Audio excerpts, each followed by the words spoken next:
Okay, this is my version of a modified Russian manicure. So this is small tapered, micro, and the ball bit. All of them are about medium grit. So let's start on this nail and kind of show you.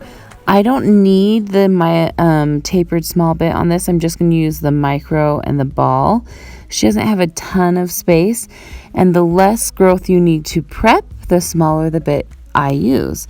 Now, the reason I do this as a modified is I'm not entirely popping the whole cuticle up off the nail for every single everyday service. So I'm starting with my micro. I'm going to run it at about half my RPMs, so that your speed is, around 15,000 RPMs. And then you can start from the middle and work your way over. And then you can flip your reverse and work your way the opposite from the center over. I personally like to keep it running one direction, but you're going to see I'm keeping the bit super, super level with the nail. And I'm putting pressure almost rainbowed back towards the cuticle as I go. And you can see it popping that cuticle up and off the nail plate. Now, there are way more steps with other bits that you can get it even further up and off, so you can almost polish up underneath that cuticle.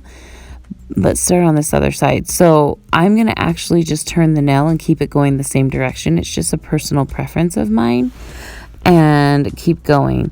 So this is a service I do on almost all my clients, if not every time or every other time, depending on their need.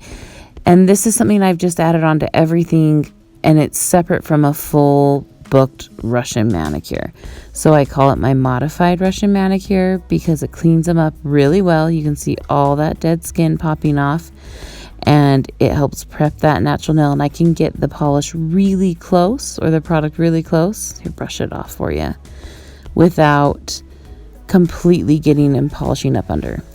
Also, I do use my nippers for fully lifted off cuticle, meaning it's clear or it's white. There's no pink going on here because that means blood. That means too far.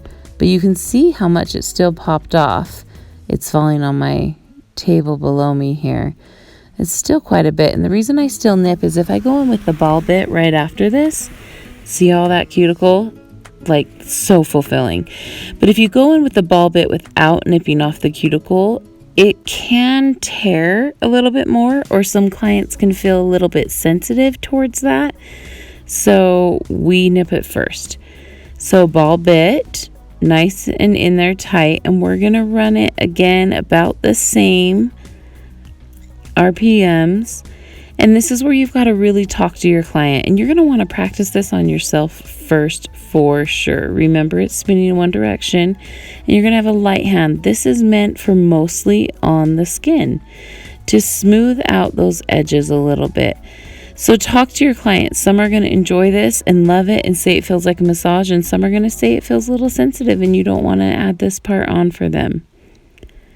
And I'm just trying to smooth, almost like when you do a pedicure and you smooth the calluses so they don't have any catching. That's what we're doing right here. If you pop a little bit more up, that's okay. Remember, my goal is not to be on the natural nail plate here. It's actually just on the cuticle with the ball bit, so that I don't over prep or give a ring to the nail plate when it grows out. You don't want any pressure going down onto the nail plate with any of this modified Russian manicure. Just because you will get the ring of fire, you will over prep it. So it's more about being light-handed, letting the bits do the work for you, and communicating with your client to make sure they're comfortable. Just cleaning that off with a little bit of alcohol, checking, making sure I've got all the dust out and that I like how that is prepped. I think we are ready to go around the cuticle so much cleaner. And you can tell here on the sidewalls we're really clean, and up along those edges.